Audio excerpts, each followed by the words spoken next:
नमस्कार साथियों, मैं सुरजीत सिंह एक बार फिर से आपके अपने YouTube channel Surjeet study point में आपका हार्दिक स्वागत करता हूं और आशा करता हूं आप लोग बहुत ही अच्छे, शानदार, ज़बरदस्त एवं जिंदाबाद होंगे और बहुत ही अच्छे तरीके से अपनी पढ़ाई को कर रहे होंगे। तो समय ना लेते हुए वीडियो स्टार्ट करते हैं। अगर ये वीडियो अच्छा लगे, वीडियो का कंटेंट अच्छा लगे तो वीडियो को लाइक एवं चैनल को सब्सक्राइब करना बिल्कुल ना भूलें। तो आइए, अपना पहला क्वेश्चन है कि स्वागत में उपसर्ग कौन सा है। तो स्वागत में उपसर्ग कौन सा है? ये स्वागत जो है वो दो तरीके से टूटता है, यानी कैसे? एक स्वाधन आगत और दूसरा टूटता है सुधन आगत। देखो, तो ये तो दोनों एलिमिनेट हो जाएंगे। तो अब बचे हमारे कौन से? शु और श्वा, ये दोनों आते हैं। अब लगाते हैं कि इसमें हम आंसर कौन लगाएं। तो आंसर देखो, सु मतलब क्या होता है? अच्छा, और आगमन माने क्या होता है? अच्छा आगमन, ठीक। और स्वा का मतलब क्या होता है? स्वयं। भाई साहब, स्वयं का कोई स्वागत करता है? नहीं करता ना। हमेशा स्वागत किसका होता है? दूसरों का हम लोग स्वागत करते हैं। तो कौन सा ऑप्शन हो जाएगा? सुधन आगत, यानी कि option number A is right answer, ठीक। अब आते हैं नेक्स्ट क्वेश्चन की। नेक्स्ट क्वेश्चन है, निम्नलिखित तद्भव तत्सम में से कौन सा अशुद्ध है? कौन सा शब्द अशुद्ध है? तो देखो, अशुद्ध कौन सा है तो ये देखना है। तो देखो, पानी का क्या होता है? पानी का पानीय होता है, और पानी का जो होता है वो पानी और लिखा जा सकता है, पानी, ठीक। पानी का पानी ये लिखा जाता है, ठीक। और पापड़ का परपट होता है और पान का पड़ होता है। क्या नहीं होता है? अशुद्ध कौन सा है? पाश का पाद नहीं होता है। Option number C is right answer, ठीक है। नेक्स्ट क्वेश्चन है कि संज्ञा एवं सर्वनाम से जुड़ने वाले प्रत्ययों को, यानी कि कौन सा प्रत्यय कहते हैं? संज्ञा एवं सर्वनाम वाले, ठीक। अब देखो, प्रत्यय जो होते हैं प्रत्यय दो प्रकार के होते हैं।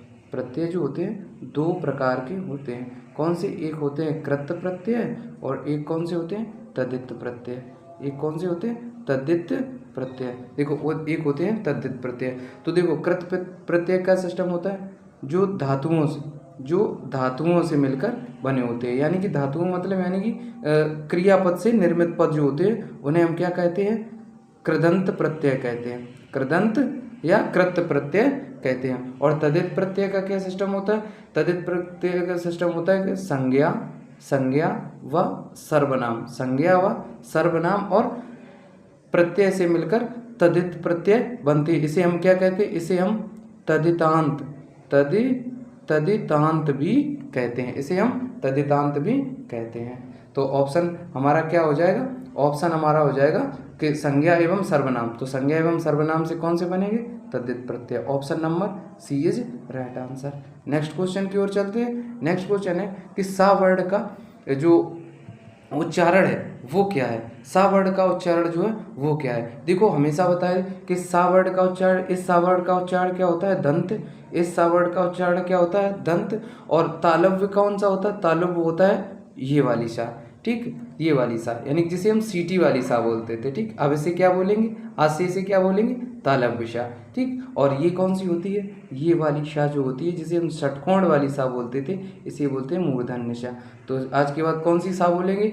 दंत सा, मूर्धन्य सा और तालव्य सा, ठीक है। आंसर हमारा कौन सा हो जाएगा? आंसर कौन सा हो जाएगा? सा कौन सी ध्वनि है? सा हमारी दंत ध्वनि है। Answer number B is right answer. Next question है अपना कि निम्न में से कोई एक युग्म जो है विपरीतार्थक है उसे चुनिए। जो विपरीतार्थक है उसे चुनना है। तो देखो, भला और बुरा, यानी कि जो बुरा और भला लिखा है तो ये देखो विपरीतार्थक है, आपस में विलोम है। तो विलोम को ही हम क्या कहते हैं? विपरीतार्थक शब्द कहते हैं। अब देखो, प्राय का मतलब हमेशा होता है, और ये अग्नि है, ये अग्नि, ठीक।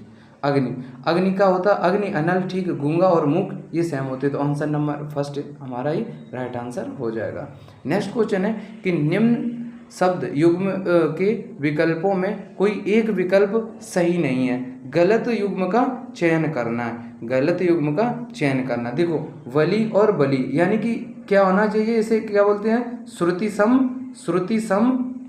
सम भिन्नार्थक। श्रुति सम भिन्नार्थक, यानी कि सुनने में जो समान हो लेकिन उसके जो अर्थ हों वो अलग अलग हों, अर्थ जो हों वो कैसे हों, अलग अलग हों। तो देखो वली और बली, इधर क्या है वप्री और वप्री, ठीक, शून्य और खाली, रूढ़ और यूढ़। देखो क्या हमारा आंसर निकल के आ रहा, शून्य और खाली, ये देखो अलग है, ये देखो अलग है। तो answer number 3 is right answer.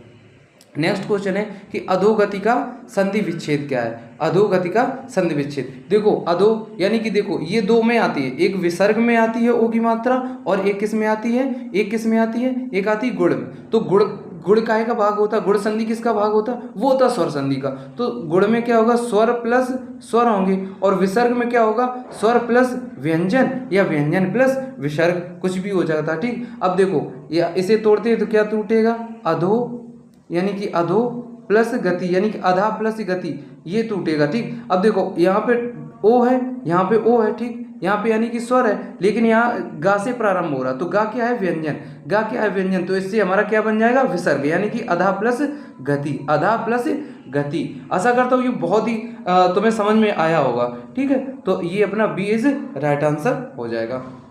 Next question है कि चूहा, चूहा और यहाँ पे योजक चिन्ह, ठीक। चूहा बिल्ली में समास कौन सा है, चूहा और बिल्ली में कौन सा समास, देखो द्वंद्व समास, चूहा और बिल्ली, जहाँ पे दो से सिमिलियर और अलग अलग से नजर आए ना, दो वर्ड अलग अलग से नजर आए, वहाँ के कौन सा होता है, द्वंद्व समास होता है। नेक्स्ट क्वेश्चन है अपना, नेक्स्ट क्वेश्चन है कि उभय अलंकार, उभय अलंकार, देखो अलंकार क्या होते हैं, अलंकार के भेद दो होते हैं, अलंकार के दो भेद होते हैं, नंबर 1 शब्दालंकार, नंबर 1 शब्दालंकार, और नंबर 2 जो होता है वो अर्थालंकार, नंबर 2 जो होता है अर्थालंकार। यानी कि जो अभी नए कवि, यानी कि कुछ समय बाद कालांतर में कुछ कवियों द्वारा एक और नया अलंकार जोड़ा गया, उसे यानी कि क्या बोला गया कि इन दोनों के मेल से एक और अलंकार बनाया जिसे बोलते हैं उभय अलंकार। और उभय अलंकार को अगर हम तोड़ते हैं, देखो उभय अलंकार की अगर संधि निकालते हो तो क्या होता है, उभय, उभय यानी कि उभय, उभय उभय और यहाँ आते हैं कि उभय, उभय धन अलंकार। तो उभय का मतलब क्या होता है, दोनों, उभय का अर्थ क्या होता है, दोनों, और अलंकार अलंकार, ठीक, उभय अलंकार यानी कि दोनों। तो आंसर क्या हो जाएगा, शब्द और अर्थालंकार दोनों, शब्द और अर्थालंकार दोनों। और आंसर नंबर क्या हो जाएगा, ऑप्शन नंबर फर्स्ट ही हमारा राइट आंसर हो जाएगा। नेक्स्ट क्वेश्चन है अपना कि श्लेष अलंकार का उदाहरण, श्लेष अलंकार का, देखो श्लेष अलंकार पढ़ के देखते हैं। प्रियतम, प्रियतम बतला दो लाल मेरा कहाँ है, ऑप्शन नंबर बी है चाहनहार सुवर्ण के कविचन, कविचन और सुनार, ठीक। मधुवन, यहाँ पे कविचन नहीं कविजन होगा, कविजन, कविजन और सुनार। मधुवन की छाती देखो, देखो सूखी इसकी कलियां, और उपरोक्त सभी। अब इसमें देखो, इसमें क्या आंसर क्या लगाएंगे, आंसर लगाएंगे बी, क्योंकि सुवर्ण, सुवर्ण के दो अर्थ होते हैं, सुवर्ण के दो अर्थ होते हैं। और जो श्लेष की परिभाषा होती है वो क्या होती है, यानी कि एक शब्द, यानी कि शब्द एक बार आए और उसके जो अर्थ हों वो अलग अलग हों, शब्द एक बार आए और उसके अर्थ जो हों वो अलग अलग हों, तो वहाँ कौन सा अलंकार होता है, वहाँ श्लेष अलंकार होता है, ठीक, वहाँ श्लेष अलंकार होता है, ठीक। अब क्या होता है कि जैसे सुवर्ण, एक सुवर्ण का मतलब क्या होता है, कवि के लिए सुवर्ण का मतलब क्या होता है, अक्षर, यानी कि अच्छा अक्षर, अच्छा अक्षर। और सुनार के लिए क्या होता है, सुवर्ण का मतलब, सुवर्ण का मतलब सुनार के लिए होता है सोना, सुनार के लिए क्या होता है, सोना।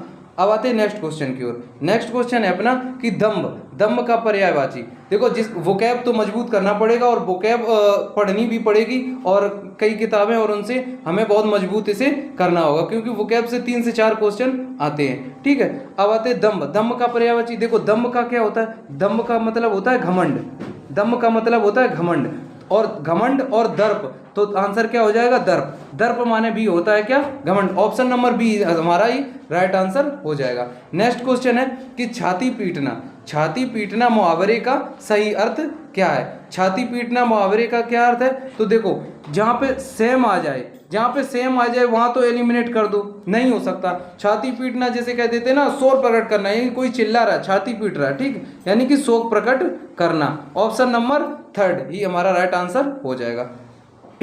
नेक्स्ट क्वेश्चन है कि विद्रोह करना निम्न में से किस मुहावरे का अर्थ है, विद्रोह करना, देखो विद्रोह करना यानी कि गर्दन उठाना, गर्दन उठाना या सिर उठाना, गर्दन उठाना या सिर उठाना, ये का मतलब होता है विद्रोह करना। नेक्स्ट क्वेश्चन है अपना कि खोदा पहाड़ निकली चुईया, खोदा पहाड़ और निकली चुईया लोकोक्ति का सही अर्थ क्या है? तो देखो अब क्या होता, पढ़ के देखते हैं। अत्यधिक परिश्रम करने से फल की प्राप्ति होना, परिश्रम अधिक और प्राप्ति अत्यल्प, असंभव कार्य को संभव कर दिखाना, श्रम का परिणाम अवश्य मिलता। देखो खोदा पहाड़ यानी कि, खोदा पहाड़ यानी कि मेहनत अत्यधिक, ठीक, और निकली चुईया यानी कि मिला बहुत कम, जितना सोच रहे थे उससे भी क्या कम मिला, तो क्या होगा परिश्रम अधिक और प्राप्ति जो हो वो अति अल्प, अति अल्प का मतलब बहुत कम। Option number B is right answer. Next question है अपना कि आम के आम गुठलियों के दाम लोकोक्ति का सही अर्थ क्या है? देखो आम के आम यानी कि कोई कीमती वस्तु, कोई कीमती वस्तु, कोई कीमती वस्तु, और गुठलियों के दाम का मतलब क्या होता है कि बेकार की चीज को भी हमें मूल्यवान बनाना, यानी कि दोहरा लाभ होना, यानी कि दोहरा लाभ होना। ऑप्शन नंबर सी हमारा क्या होगा राइट आंसर हो जाएगा। नेक्स्ट क्वेश्चन है कि किस समूह के सभी शब्द पर्यायवाची नहीं है? किस समूह के सभी शब्द पर्यायवाची नहीं है? तो देखो क्या है, सूक्ष्म, महीन, बारीक और छीना। देखो ये तो हो गए, नहीं पूछा है ना, नहीं है तो इसके तो हैं, इसे हमें एलिमिनेट कर दिया। फिर देखते इधर साहस, हिम्मत, फैसला, फुर्सत, ठीक, ये जरूरत वो भी है, ठीक। फिर क्या है, सरल, अबोध, युग्म, सहज, ये भी है, ठीक। अब क्या है, सुष्ट, सुष्ट, अच्छा, साफ और भला। देखो सुष्ट का मतलब क्या होता है, सुष्ट का मतलब होता है योद्धा, सुष्ट का अर्थ क्या होता है योद्धा, सुष्ट का अर्थ क्या होता है योद्धा। तो ऑप्शन नंबर हमारा क्या सही हो जाएगा, B, B is right answer. Next question है अपना कि उन्माद का संधि विच्छेद कीजिए। उन्माद का सही संधि विच्छेद जो होगा वो क्या होगा,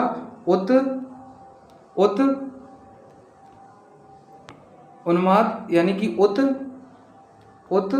और धन माद, उत धन माद। तो आंसर क्या हो जाएगा, बी हमारा राइट आंसर हो जाएगा, बी इज राइट आंसर। आते नेक्स्ट क्वेश्चन की। नेक्स्ट क्वेश्चन है किस समास में को, किस समास यानी कि किस समास में को का लोप होता है? देखो किस समास में, तो देखो कर्ता ने कर्म को, कर्ता ने कर्म को, तो कौन सा समास होगा, यानी कि कर्म तत्पुरुष, कर्म तत्पुरुष इसमें समास होगा। ऑप्शन नंबर बी हमारा राइट आंसर हो जाएगा। नेक्स्ट क्वेश्चन है किस रस को रसराज, भाई साहब किस रस को रसराज कहते? सभी को पता है श्रृंगार रस, श्रृंगार रस, और श्रृंगार रस के दो भेद होते हैं, कौन से, एक संयोग श्रृंगार और दूसरा कौन सा होता है, वियोग श्रृंगार, संयोग श्रृंगार और दूसरा क्या होता है, वियोग श्रृंगार। नेक्स्ट क्वेश्चन है अपना कि कौन सा शब्द पदार्थवाचक, देखो पदार्थवाचक का दूसरा नाम क्या होता है, द्रव्यवाचक, द्रव्यवाचक, पदार्थवाचक संज्ञा है यानी कि द्रव्यवाचक संज्ञा। तो देखो द्रव्यवाचक संज्ञा कौन सी है, सोना, सोना ही हमारा क्या हो जाएगा right answer. Option number A हमारा राइट आंसर हो जाएगा। नेक्स्ट क्वेश्चन है कि संचारी भावों की संख्या कितनी होती है? संचारी भाव टोटल कितने होते हैं, वो हमारे होते हैं 33। संचारी भाव की संख्या कितनी होती है, 33। संचारी भाव की संख्या 33 होती है। और आचार, ये क्वेश्चन पेपरों में बहुत आता है, आचार देव के अनुसार, आचार देव के अनुसार संचारी भावों की संख्या कितनी होती है, 34। क्योंकि इन्होंने छल जो होता है, छल को भी इन्होंने संचारी भाव माना होता। और संचारी भाव कहते कि नहीं, संचारी भाव का मतलब होता है जो कि अल्प समय के लिए, जो अल्प समय के लिए व्यक्त हों, यानी कि जो अल्प समय के लिए बनते हों उन्हें हम संचारी भाव कहते हैं। नेक्स्ट क्वेश्चन है अपना कि संपन्न व्यक्ति, खाली जगह है, संपन्न व्यक्ति की व्यथा नहीं जान सकता, यानी कि विपन्न व्यक्ति की, संपन्न का विलोम क्या होता है, विपन्न, यानी कि संपन्न व्यक्ति विपन्न की व्यथा नहीं जान सकता, यानी कि संपन्न माने क्या होता है, धनी, धनी व्यक्ति, विपन्न मतलब गरीब की व्यथा को नहीं जान सकता। नेक्स्ट क्वेश्चन है अपना कि निम्न प्रश्न के शब्द युग्म के सही अर्थ भेद का चयन कीजिए। देखो ये लिखा है मेध और मेधा, मेध और मेधा। तो देखो सुना होगा हम लोगों ने, ये तो देखो मेध मेधा यानी कि मेघ होता तो बादल लगा सकते, तो इन्हें हम दोनों को एलिमिनेट कर देते हैं पहले ही से। अब क्या होता, अब बचे हमारे ये दो, तो देखो पढ़ा होगा बहुत बार अश्वमेघ, अश्वमेध, अश्वमेध यज्ञ, अश्वमेध। तो मेध का मतलब क्या होता है? मेध का अर्थ होता है बलि, मेध का अर्थ होता है बलि, यानी कि अश्व की यानी कि घोड़े की बलि, और जहाँ पे होता है नरमेध वहाँ पे क्या होता है? नर की बलि। तो देखो मेध का मतलब क्या होगा? ये बलि, मेध का मतलब क्या होगा? बलि, यानी कि बलि का मतलब यज्ञ, जो यज्ञ में चढ़ाई जाती है, ठीक। तो ये मतलब क्या होगा? मेध का मतलब यज्ञ हो गया, और मेधा का मतलब क्या हो? बुद्धि। जैसे कहीं कह देते हो वो क्या नाम मेधावी छात्र था, वो मेधावी छात्र यानी कि मेधा से ही बनी है, ठीक है, मेधावी, ठीक। तो क्या हुआ? मेधावी यानी कि यज्ञ और बुद्धि। ऑप्शन नंबर बी हमारा क्या होगा? राइट आंसर हो जाएगा। नेक्स्ट क्वेश्चन है अपना कि निरुपसर्ग का अर्थ है, निरुपसर्ग का अर्थ है। देखो निर का मतलब क्या होता है? नहीं करना या मना करना, नहीं या इनकार करना, ठीक है। तो आंसर क्या हो जाएगा? निषेध, निषेध ही हमारा क्या होगा? राइट आंसर हो जाएगा। नेक्स्ट क्वेश्चन है अपना कि तत्सम शब्द का चयन करना है। तो देखो तत्सम शब्द का चयन करना है, ऑप्शन पढ़ लेते हैं। चवड़, चूमना, चौपाया और चौक। तो देखो चवड़ ही क्या है? जो संस्कृत जैसे लगे, जो संस्कृत जैसे लगे, तो चवड़ ही क्या होगा? हमारा राइट आंसर हो जाएगा चवड़ का जो तद्भव होगा वो क्या होगा?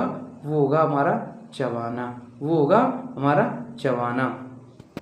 तो आशा करता हूँ ये वीडियो आपको बहुत अच्छी लगी होगी, और हमारी टेलीग्राम को ज्वाइन कर लें, जो कि डिस्क्रिप्शन बॉक्स में हमने टेलीग्राम की लिंक दे दी है, उसे ज्वाइन कर लें, और उसमें सारी वीडियो की अपडेट मिलती रहती है। और बस इसी के साथ हम अपनी वाणी को विराम देते हैं, और आपको ये वीडियो अगर अच्छा लगा हो तो वीडियो को लाइक एवं चैनल को सब्सक्राइब करना बिल्कुल ना भूलें, और वीडियो को शेयर भी कर दिया करें। थैंक यू, धन्यवाद।